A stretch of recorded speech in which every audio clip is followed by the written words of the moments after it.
Hello and welcome. Oh, I am so glad you have found your way here tonight.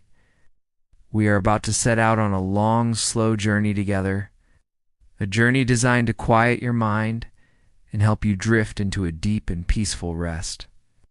There is no need to follow every word I say. There is no need to try and stay awake until the end of the story. This tale is simply here to be a gentle companion, a soft and steady presence to accompany you into sleep. So please allow yourself to get comfortable now. Settle deep into your bed. Let your body feel heavy, supported, and relaxed. Let's take a slow, deep breath together, breathing in calm. And now, exhale with a long, soft sigh, releasing the day. Whenever you feel ready, just gently close your eyes. Our journey tonight takes us far away and far back in time. We will travel the ancient Silk Road.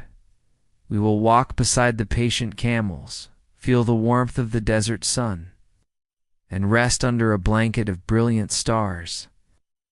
There is nothing else you need to do now. Just rest and listen to the sound of my voice. The journey always begins in the silence before the dawn. It does not start on the road, but here, in my house in Samarkand. In the courtyard, the air is cool, almost cold, and carries the scent of damp earth. It is the fragrance of safety, the perfume of a world that does not move. My first stop is the storeroom, a dark and cool place. The light from a single oil lamp dances on the earthen walls. Motes of dust float in its beam, like tiny motionless stars. The air is heavy with the sense of my wares, a silent kind of wealth. My fingers glide over a bolt of white silk from the Henan province. The material is cool, impossibly smooth, like solid water. I unroll it slowly. The sound is a murmur, a hushed whisper of fabric. I inspect the weave, searching for a single broken thread, the slightest imperfection. This silk will travel the world, must be absolutely perfect. Beside it, bolts of brocade, heavier with intricate patterns. The gold threads woven into them catch the light from my lamp. I move on to the spices, my second most precious treasure. The clay jars are sealed with wax to protect their aroma. I break the seal on a jar of cloves from Zanzibar. The scent is powerful, almost medicinal, a warmth that fills my lungs.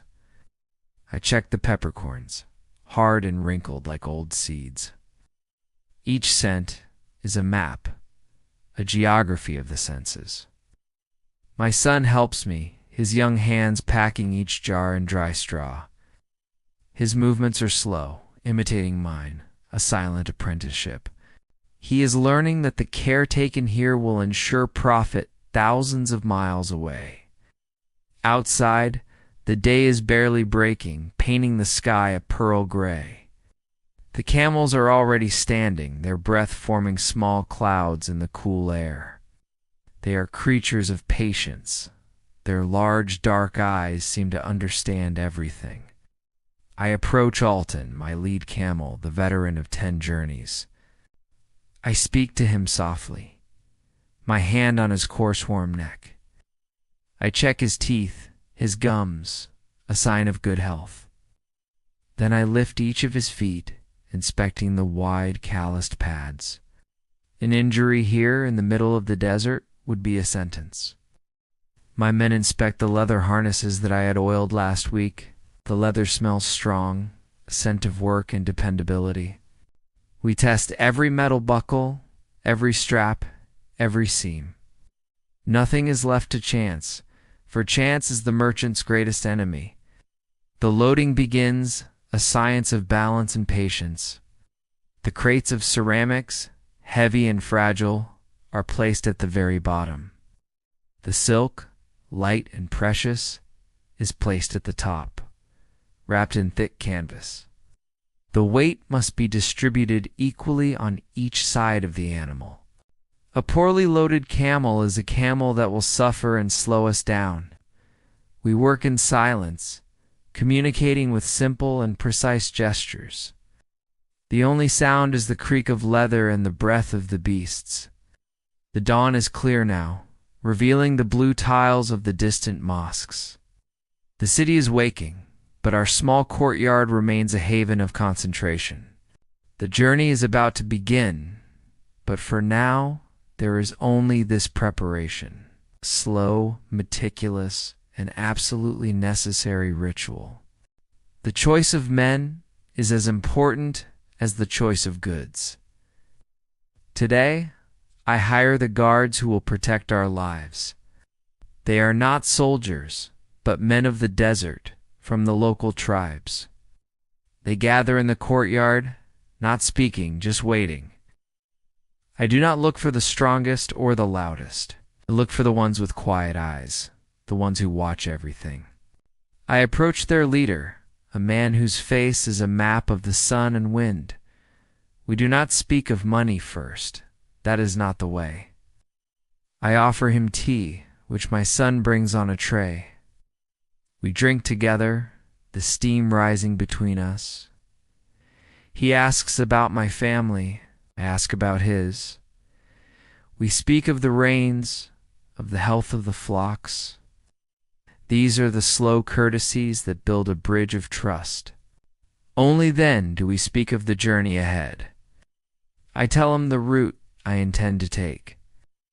He nods slowly, his eyes looking at a distant point. He knows the dangers of each pass, each stretch of sand. His price is fair, for he's not just selling his spear, but his knowledge. We agree with a handshake, firm and dry. His men show no emotion, but I see a look of understanding pass between them. They are now part of this caravan. Our lives are bound together. Next, I must buy 5 more camels. Mine are strong, but I need more to carry our new cargo. I go to the animal market, a place of noise and strong smells. Walk past many sellers, ignoring their loud praises of their animals. I am looking for a specific merchant, a man as old and patient as the road itself. He shows me his camels without a word, and he lets the animals speak for themselves. I walk around them, looking at the straightness of their legs. I look at the fullness of their humps, a sign of stored energy. I run my hands along their flanks, feeling the muscle beneath the coarse hair. I open their mouths and inspect their teeth, a marker of age and health. The old merchant simply watches me, nodding slowly. He knows that I know what to look for. There is no need for salesmanship between us. We agree on a price with a few quiet words. The 5 new camels are led back to my courtyard.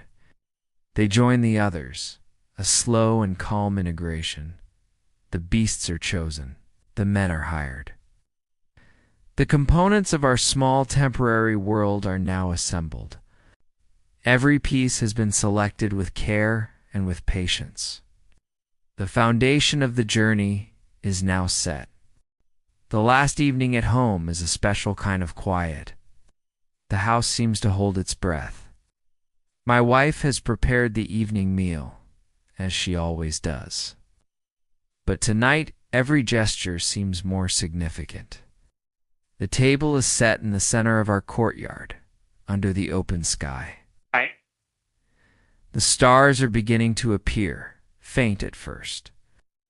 The dish is a slow-cooked lamb with apricots and almonds. The scent is rich and familiar, the smell of home and of special occasions. We eat from a shared platter, a symbol of our family unit. My son eats quickly, excited by the thought of the journey. He does not yet understand the weight of a long absence. My wife eats slowly, her eyes often finding mine. Her face is calm, but I can read the deep currents of worry beneath. We do not speak of the dangers. We do not speak of the potential profits. Speak of the garden of a neighbor's new child. The keep our conversation in the safe harbor of the everyday. It is a way of pretending, just for a few more hours, that nothing is changing. But the loaded camels resting in the outer yard are a silent testament to the truth. After the meal, my wife brings me a final cup of tea. Her hand touches mine for a moment as she gives me the cup. Her touch is a language all its own, speaks of love, of fear, and of a deep, resilient strength. She has managed this household through all my other journeys. She is the anchor that allows my ship to sail. Later, I go to my son's bedside. He is already asleep, his face peaceful in the moonlight. I place a small, carved wooden horse by his pillow, a gift to be found in the morning, a silent goodbye. I watch him breathe for a long time. This is why I travel. This is what I work to protect. I return to the courtyard. The stars are bright now.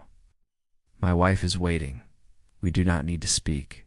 We just sit together in the cool night air. It is a quiet vigil on the edge of a great departure. The final moments of stillness before the long months of motion. We leave before the sun rises. The streets of Samarkand are empty and silent. The sound of our caravan, the soft steps and creaking leather, seems very loud. We are a river of shadows flowing through the sleeping city. The great city gate is closed. Our lead guard shouts, his voice echoing in the stillness. A sleepy watchman peers down from the wall. He recognizes us, and with a great groan of wood and iron, the gate swings open. Passing through it is like being born into a new world. The city is behind us. The open land is before us. The air immediately feels different, cleaner and colder. The sky is a deep dark blue, just beginning to soften at the horizon. We walk for an hour in this pre-dawn twilight. The land is flat and dark, a world of shapes without color. Then, slowly, a line of pale gold appears in the east. The light grows, spreading across the landscape like a watercolor wash. The world is given its color back. The earth is brown and gray. The sparse bushes are a dusty green. The long shadows of our camels stretch out before us like a second, silent caravan. The sun finally lifts itself above the horizon. Its first rays are warm on my face, a gentle blessing. This is the first sunrise of the journey. I mark it in my mind. It is a moment of new beginnings. The caravan finds its order, its natural rhythm. The guards take their positions at the front and the rear. The camels fall into a single, long line. Oh. They seem to understand that the time for resting is over. My assistants are quiet, their faces a mixture of excitement and apprehension. This is their first great journey. I watch them remembering my own first time, the feeling of the world opening up before you, the immensity of the distance to be covered. We do not stop. We walk on as the sun climbs higher. The day's routine has begun. Step after step after step. The steady, meditative pace that will carry us across the continent. The journey has truly started now. There is no turning back. For the first few days, we are not yet in the true wilderness. We travel through the cultivated lands that feed the great city. This is a landscape shaped by human hands. We walk along the banks of irrigation canals. The water flows slowly, a muddy, life-giving artery. The air smells of wet earth and growing things. We pass by fields of barley, their green shoots covering the ground like a soft carpet. We see farmers guiding wooden plows pulled by oxen. Stop their work to watch us pass. Their faces are weathered, their eyes curious. We are a strange sight, a river of exotic beasts and burdened men. We wave. Sometimes they wave back. Simple human connection in a wide landscape. In the evenings, we camp near small villages. We do not enter them, but we can hear the sounds of life. The barking of a dog, the laughter of children, the call to prayer. These sounds are a comfort, a reminder that we are not yet completely alone. Sometimes villagers come out to our camp. They bring fresh bread or a basket of eggs to trade. We give them a small measure of salt or a few beads. It is a fair exchange, a moment of gentle commerce. We buy fresh fodder for the camels here. This is their last chance to eat fresh greens before the desert. They eat eagerly, their great jaws grinding patiently. We are leaving the world of abundance behind. Soon we will enter the world of scarcity. Every day the villages become smaller and farther apart. The green fields begin to give way to drier, dustier land.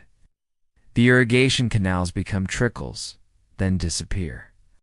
We are walking towards the edge of this world, the final outposts of civilization. I can feel the change in the air, in the light. The great emptiness is calling to us. It is waiting just over the horizon. The farmlands are a gentle goodbye, final, soft transition into the harsh reality of the road. The final village is now a faint memory behind us. The last green field has vanished. The ground has changed completely. It is no longer soft earth, but a hard-packed clay, red and cracked. This is the beginning of the Kizilcom, the Red Desert. The name is true. The land around us glows with a soft reddish light. It is a beautiful but desolate landscape. The hardy bushes of the farmlands are gone. Only small, tough, thorny plants survive here. They cling to the ground, twisted by the wind. The sun feels different here, more direct, more intense. There is no moisture in the air to soften its strength. The sky seems higher, a deeper blue. The silence has changed too. It is no longer the peaceful quiet of the countryside. It is a deep, profound silence, the sound of an empty world. The camels seem to notice the change. They walk with a new kind of purpose, their heads held high. They were born for this environment. They are coming home. We walk for hours, and the landscape does not change. Red earth and blue sky, that is all. The world has been simplified, and my thoughts begin to simplify as well. There is no room for complex worries here. The mind focuses on the essentials. The position of the sun, the feel of the wind, the next source of water. This is a place that strips you down to your essence. We see our first sign of desert life. A long, thin lizard, the color of the sand, skitters across our path. It vanishes under a rock in the blink of an eye. It is a reminder that even here, life finds a way. It is a lesson in adaptation and survival. At dusk, the red earth seems to catch fire in the setting sun. The colors are magnificent, a final blaze of glory before the cold night. We make our camp in this red wilderness. The fire we build feels like a small, defiant star. We have entered the desert. The true journey has begun. In the desert, water is not just a drink. It is the currency of life itself. Our entire day is structured around it. Carry it in goatskin bags carefully sealed. Each morning the water master distributes the ration. Each person receives a measured amount in their cup. No one asks for more. No one complains. The rule is absolute, because it is the rule of survival. We drink slowly, making each sip last. The water is warm and tastes of the leather bag. but it is the most precious flavor in the world. We learn to be efficient with every drop. We wash our faces with only a handful of water. We clean our bowls with sand, not with water. These are the small economies that keep us alive.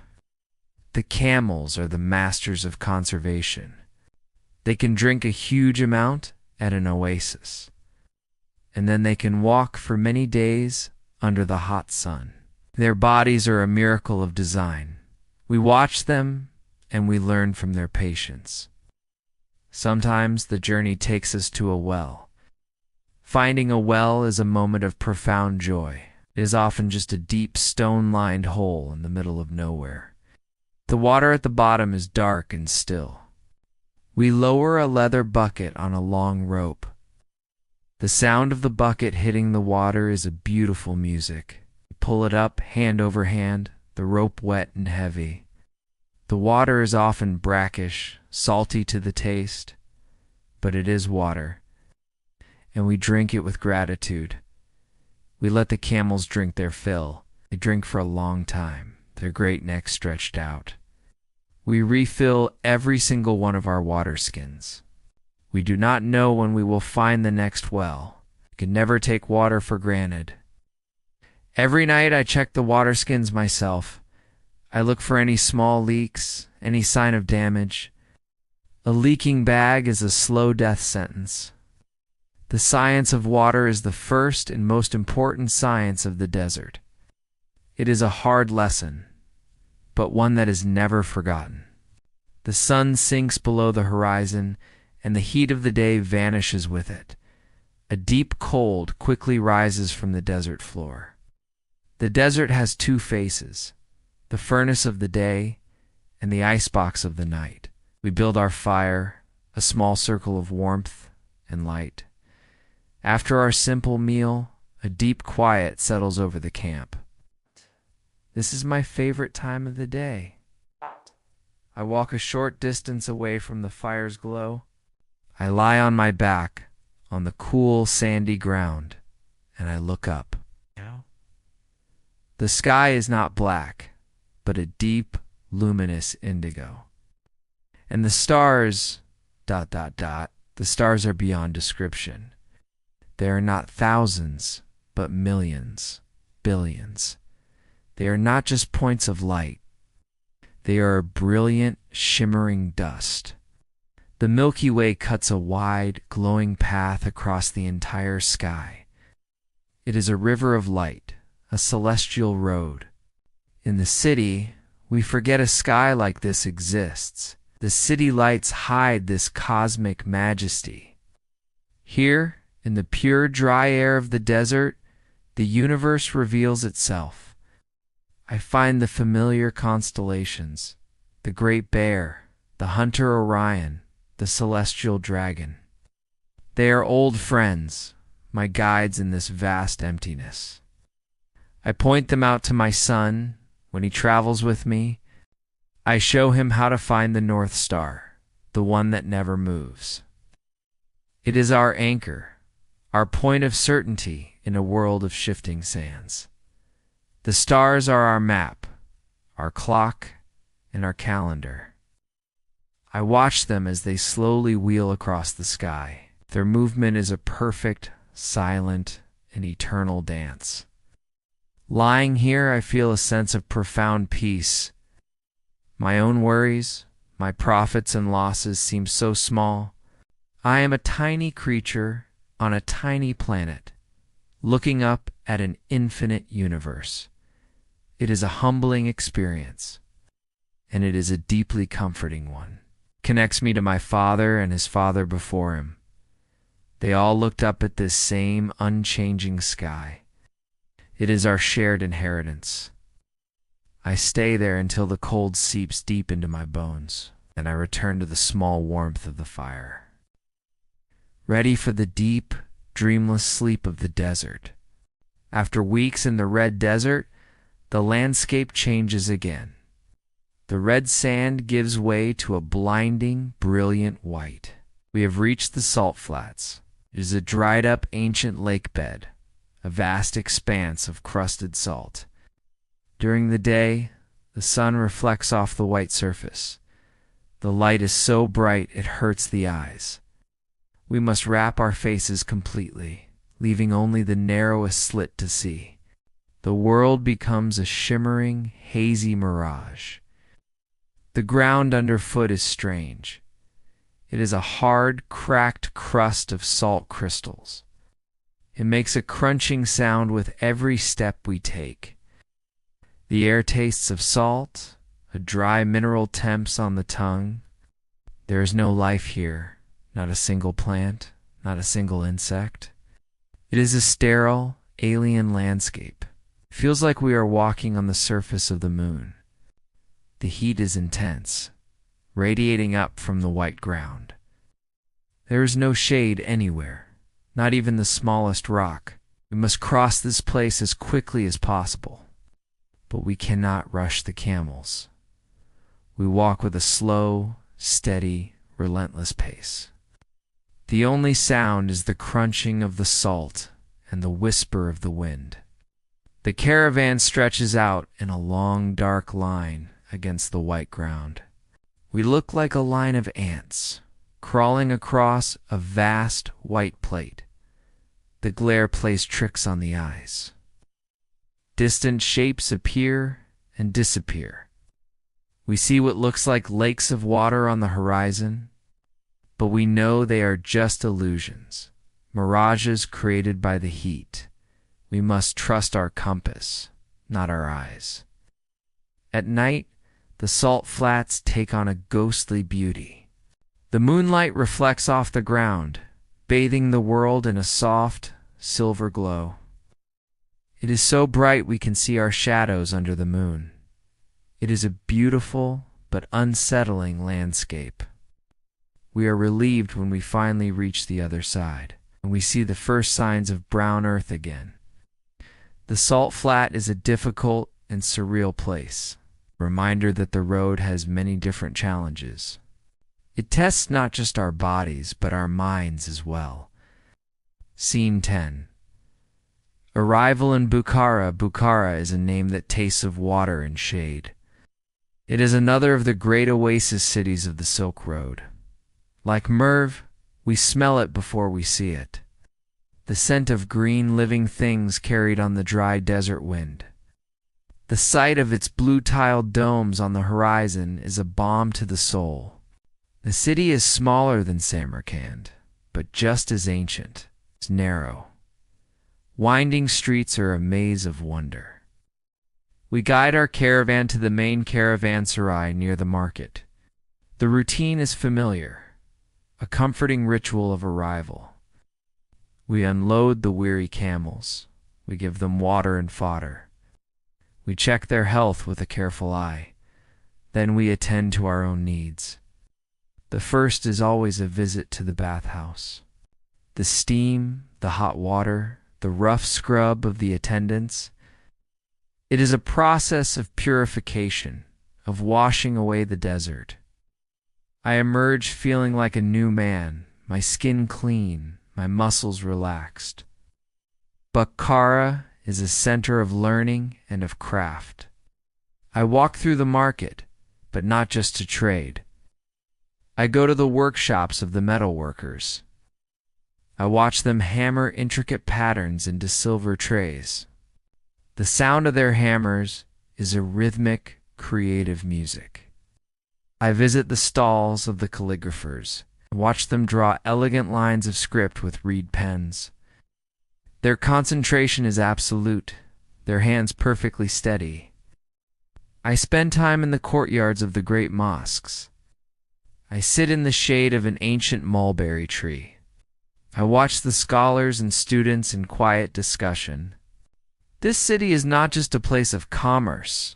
It is a place where knowledge is treasured. I make a few small trades here, sell some of the spices I have carried.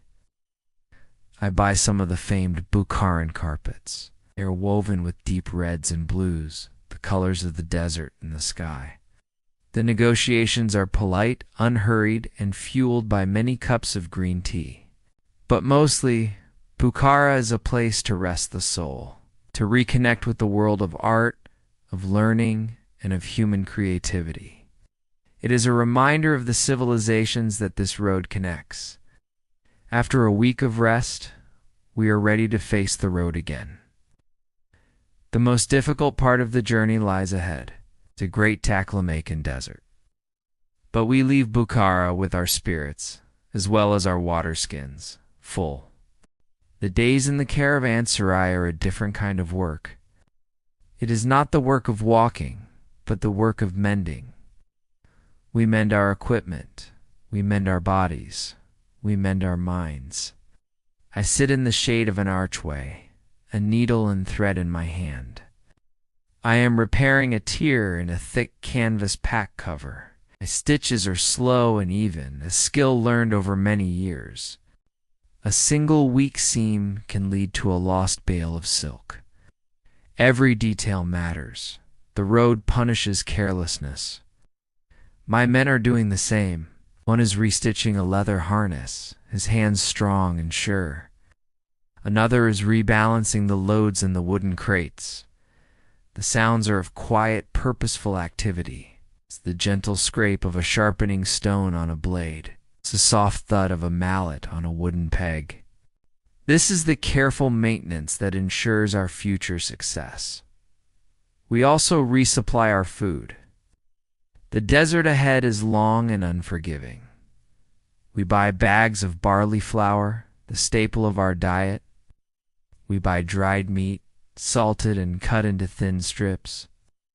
It is tough to chew, but it provides essential strength. We buy wheels of hard, dried cheese that will not spoil. We buy dried fruits, apricots, figs, and dates. These are our small luxuries, a burst of sweetness in a world of salt and dust. The camels are also being prepared. We give them special fodder, mixed with restorative herbs. We allow them to rest in the shade, conserving their energy.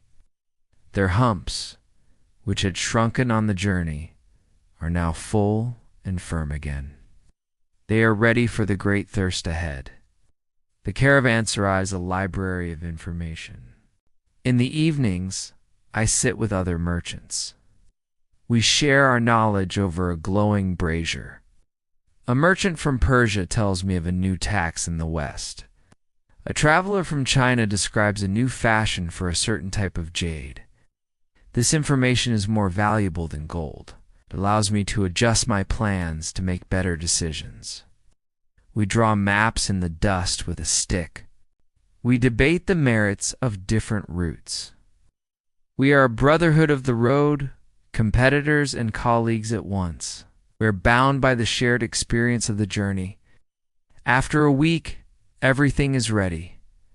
The equipment is strong, the supplies are plentiful, animals are rested. We are prepared to face the ocean of sand. The locals call the Taklamakan, the place of no return. It is a name that commands respect and inspires fear. This is the heart of the journey, the greatest of all the deserts. It is not a desert of rock and gravel, but an ocean of fine golden sand. The dunes are immense, like giant sleeping waves. They are mountains of sand, sculpted by the wind into beautiful, deadly shapes. The caravan moves slowly, a tiny thread in a vast tapestry of gold and blue. The heat is a physical presence, a heavy blanket that smothers everything. The air shimmers, distorting the world, making it seem unreal. Walking here is a different kind of effort. Soft sand pulls at your feet with every step. It is like walking endlessly uphill. We cover our faces completely, a necessary shield against the sun and sand. We live inside our own small world of shadow and breath. The wind is the voice of this desert. Sometimes it is a gentle whisper, shifting the sand in soft patterns. Other times it is a low moan, a sound of immense loneliness. It is a constant companion, a reminder of the power of this place. There are no landmarks here, no mountains, no rivers, no trees. The landscape is in constant motion, the dunes shifting with the wind. A place that provides shelter one day might be gone the next. We navigate by the sun during the day and the stars at night. We trust our instruments and our experience, not the deceptive landscape. The camels are magnificent here. Their wide, splayed feet allow them to walk on the soft sand without sinking. They move with a slow, rocking grace, their bodies perfectly adapted to this world. They are the true kings of this empty kingdom. The silence between the gusts of wind is absolute. It is a silence so deep it seems to have a weight. It presses in on you, filling your ears, your mind. In this silence, you can hear the beating of your own heart. We are crossing the heart of the journey's hardship. This is the great filter. Those who cross the Taklamakan are forever changed by it. In the heat of the midday, the desert begins to dream. The air itself becomes a lens, bending light and creating illusions. This is the time of the mirage. Far in the distance, a shimmering lake appears. It is a perfect blue, its surface ruffled by a gentle breeze. Palm trees seem to grow along its shore. The image is so clear, so inviting, so real. A novice traveler might cry out with joy and run towards it. He would be running towards his death. Could the old travelers know the truth? It is a phantom, a ghost of water drawn by the sun. We look at it without emotion, acknowledging its strange beauty. We do not alter our course. We do not waste our hope. The desert offers many false promises. Sometimes the mirage takes other forms. We see distant cities with great walls and towers. We see other caravans marching in parallel to our own. They are all illusions, reflections of our own desires. The mind wants to see life, to see water, to see shelter. And so the heat paints these pictures for us. It is a test of discipline, a test of the ability to separate reality from illusion. We must trust the gritty reality of our water skins, not the beautiful lie on the horizon. I watch my young assistants. I see the longing in their eyes as they stare at the phantom lake. I walk beside them and speak quietly. It is not real, I say, not what you wish to see. It is a lesson that goes far beyond the desert. The mirage fades as the sun begins to sink lower in the sky. The illusions dissolve, and the desert returns to its true self, a vast, empty, and honest expanse of sand. It is a relief to see the world as it is again. The truth, however harsh, is always safer than a beautiful illusion. The day begins like any other, but there is a change in the feel of the air, strange stillness, a heavy quality to the light. The old guards looked at the horizon, their eyes narrowed. They see something I cannot, a lifetime of experience. The leader comes to me. A storm is coming, he says. His voice is calm. It is a statement of fact, not of panic. We have an hour, perhaps two, to prepare. We find a place in the lee of a large sand dune. It will offer some small protection. We command the camels to kneel, close together in a tight circle. They seem to understand the danger and obey without protest. We unload only the most essential things, water and food. We place the most valuable cargo in the center of the circle of camels. We check the ropes that bind the loads, making them tighter. Then we wait. The storm does not arrive with a crash of thunder. It begins as a low, dark cloud on the horizon. A wall of dust, growing larger and larger, consuming the sky. The wind begins to rise, first as a whisper, then a moan, then a roar. The sun is blotted out. The world grows dark, a strange orange twilight. Then the wall of sand hits us. It is not like rain. It is a physical force. A torrent of sand that stings the skin and fills the air. We huddle behind the camels, our faces wrapped completely. Cannot see, we can barely breathe. The only thing in the world is the roaring of the wind. It is a sound of immense elemental power. It feels like the world is being taken apart. There is nothing to do but endure. To press yourself against the warm body of a camel and wait. Time loses its meaning. The storm could last for hours or for days. We are completely powerless, small things at the mercy of a great force. It is in these moments that you pray, whatever your gods may be. Then, as slowly as it began, the power of the wind lessens. The roar becomes a moan again, then a whisper. The darkness begins to lift. Light returns to the world. We emerge slowly into a changed landscape. We are all covered in a thick layer of fine sand. The dunes around us have shifted, their shapes altered. The world has been remade. We check the men, the animals, the cargo. By some miracle, we are all safe. We have survived. We drink a small ration of water, and we begin the slow process of digging out our camp. The journey continues. The desert appears empty, but it is not without its inhabitants.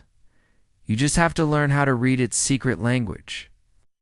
That language is written in the tracks left in the sand. As I walk, my eyes are always scanning the ground. I am reading the story of the night before. Hear the delicate, stitch-like tracks of a desert beetle. It was on a journey of its own, from one small bush to another. Over there, the frantic, zigzagging trail of a jerboa, small, hopping rodent with long, tufted tail. Perhaps it was fleeing from a predator. And here, the distinctive S-shaped track of a sidewinder snake. It moved across the sand with an elegant, sideways motion. These small signs are a comfort. They remind me that we are not entirely alone, that we are just passing through a world that has its own life, its own rules. Sometimes we find the tracks of larger animals, the paw prints of a desert fox, neat and small, or the hoof prints of a gazelle, a creature of impossible grace and speed. To see a gazelle in the distance is a gift, a fleeting vision of life and beauty. The guards are the best trackers. They can tell not just the animal, but when it passed, they can tell if it was walking or running. This knowledge is not just interesting, it is essential. The tracks of other animals can lead to water. The tracks of other humans can signal danger. One morning, the lead guard stops the caravan. He points to the ground. The tracks of a small group of riders, perhaps 4 or 5. They're on horseback, not camels. The tracks are fresh from last night. We become more vigilant. Our hands rest closer to our weapons. These could be other merchants, or they could be bandits. In the desert, you must assume the worst and hope for the best. We do not see them. Their path diverges from ours. The tension slowly fades. Reading the tracks is like reading a daily report of the desert's activities. It is a skill of observation, of patience. It teaches you to look closely at the world, to see the great story that is written in the smallest of details. Scene 16. The camp in the heart of nothingness, we make camp in the middle of the Taklamakan. There are no landmarks to distinguish this spot from any other. We have walked all day across an ocean of sand. We have arrived at another part of that same ocean. The routine of making camp is more important than ever here. It is our one piece of order in a world of beautiful chaos, is our anchor against the vastness. The camels kneel, a soft groan escaping their throats. We unload them with practiced efficiency. We brush the fine sand from their coats. We check them for any sores or signs of fatigue. The fire is built in a shallow pit. The fuel is the dried dung of the camels, which we have collected. It burns with a low, steady, almost smokeless flame. The meal is the same as always: flatbread, hard cheese, a few dates. But here, in this immense emptiness, it tastes like a feast. Every mouthful is savored.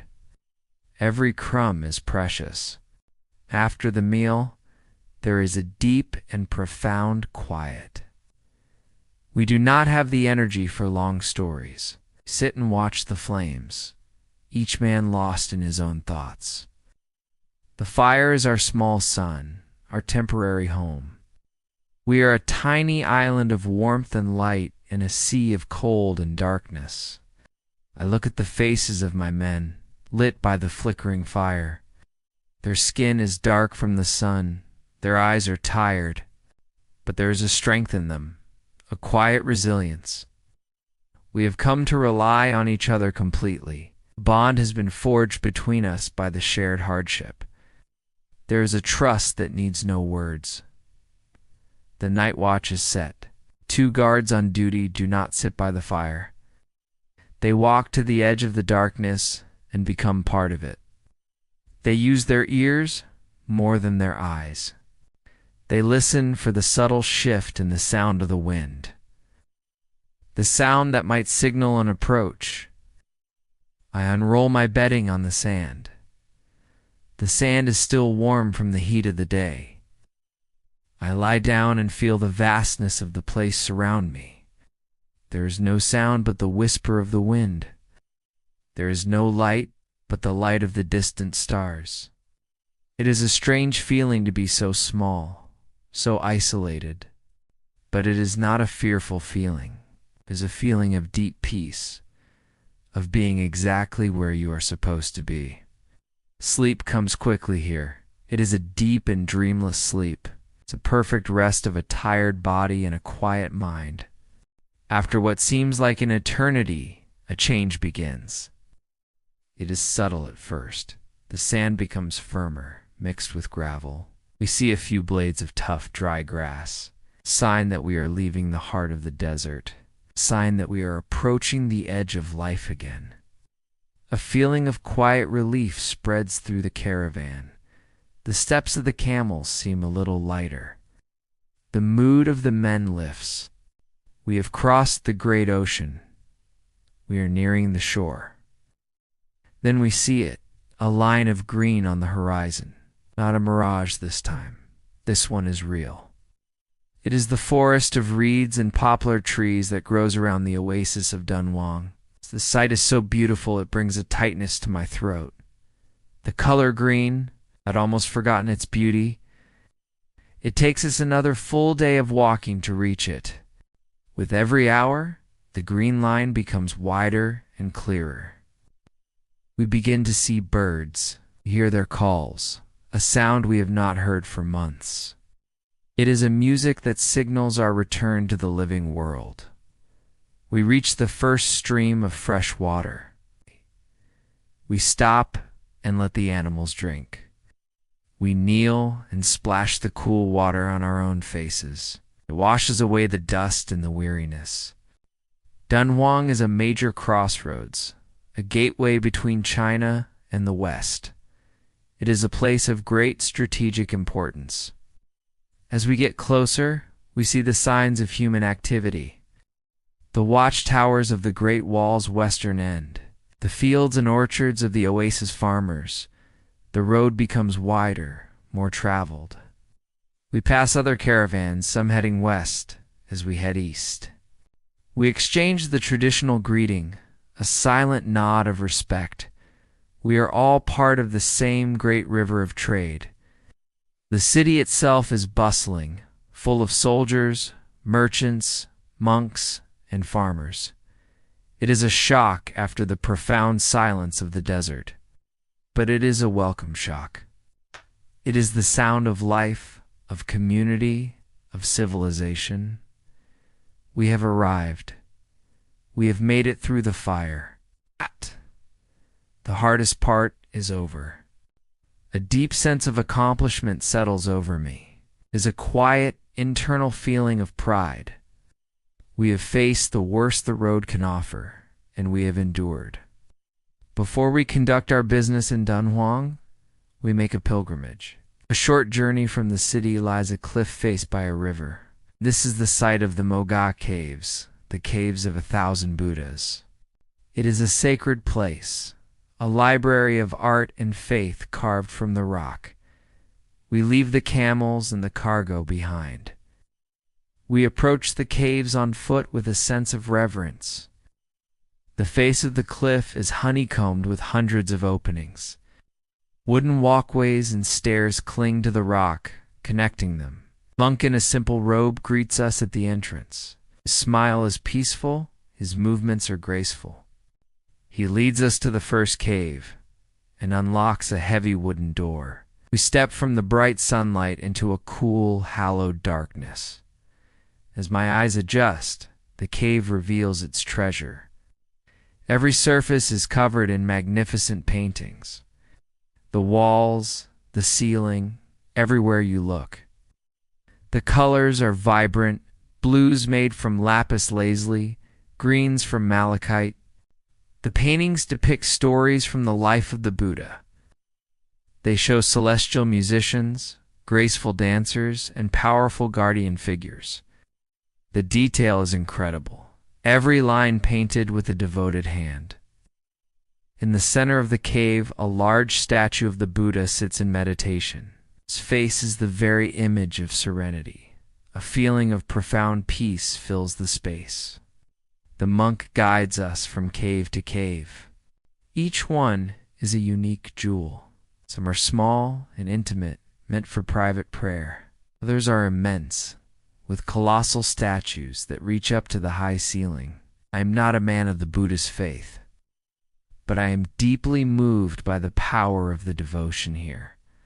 For centuries, artists and pilgrims came to this remote place. They created this beauty as an offering, as a prayer for a safe journey. It was a way to leave a mark, a testament to their faith in the face of the harsh desert. I find a quiet spot and simply sit. I listen to the silence. It is a silence that is full of stories, full of history. I feel the weariness of my long journey begin to melt away. This place offers a rest for the soul. Before we leave, I give the monk a small pouch of silver coins. It is not a payment, but a donation, a sign of respect. To help preserve this sacred place for future travelers, we walk away feeling cleansed, renewed. The art and the peace of the caves have given us a new kind of strength, the strength to complete the final part of our journey. Dunhuang is a market for more than just goods.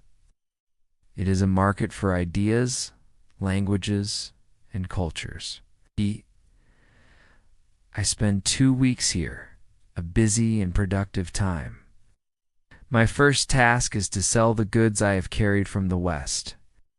The Bakuran carpets are highly prized here.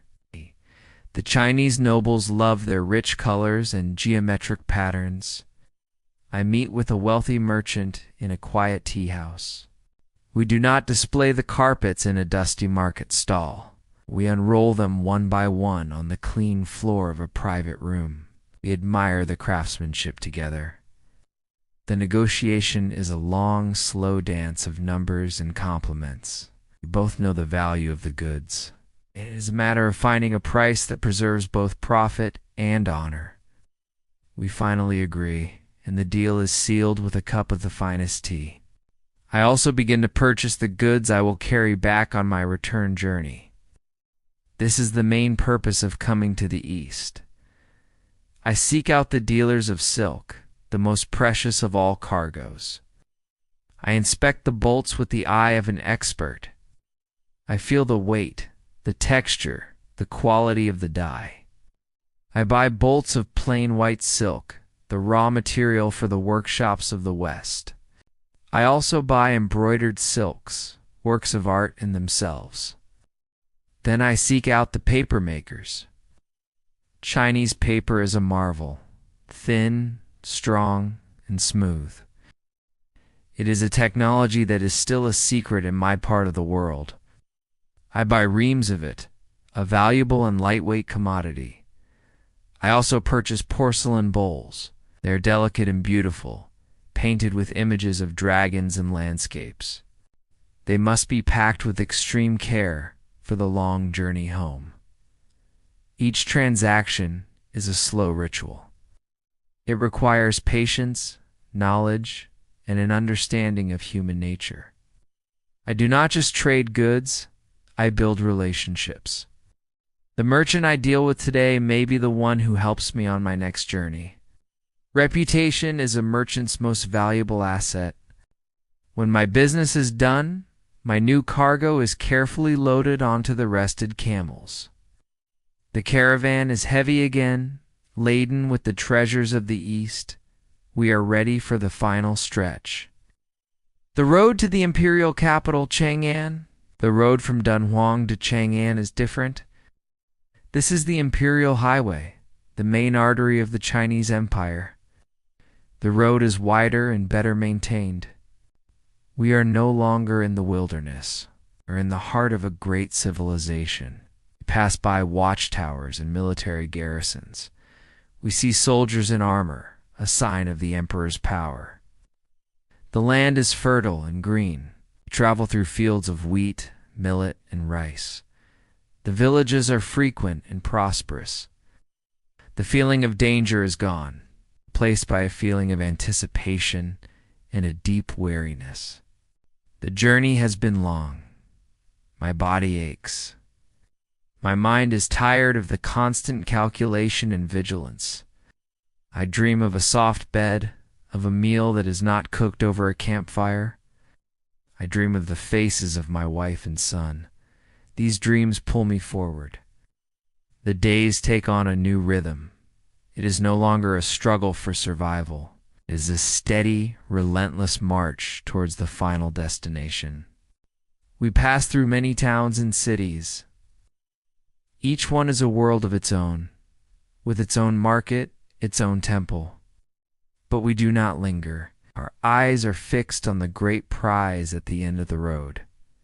Then, one day we see it. It is not a city wall, but a change in the air. A haze on the horizon, the dust and smoke of 1,000,000 people. The traffic on the road becomes immense. Carts, horses, pedestrians, all flowing towards the same point. The noise grows from a hum to a roar. And then we see the walls of Chang'an. They are magnificent, immense, seeming to touch the sky. They are a statement of ultimate power, the center of the world. It takes us hours to reach the gate. We are just one small caravan in a vast river of humanity. We pass through the gate and we are inside. The city is an explosion of life. The streets are 100 paces wide, teeming with people from every corner of the earth. The sounds, the smells, the colors are overwhelming. We guide our weary caravan through the city to the Western market. We have arrived. The journey is over. We unload the camels for the very last time. Look at the bales of silk, the crates of porcelain. They are no longer just goods. They are a testament to the journey, to the distance we have traveled. I pay my men, my loyal companions. We shake hands, a bond of shared experience between us. Then I am alone. I find a quiet inn. I take a long hot bath. I put on a clean robe. I sit down to a simple meal of noodles and tea. I am tired, down to my very bones. But it is a good tiredness. The tiredness of a difficult job well done. I am a merchant. I have crossed the world, and I have come home to the end of the road. A deep, quiet, and profound peace settles over me. I rest,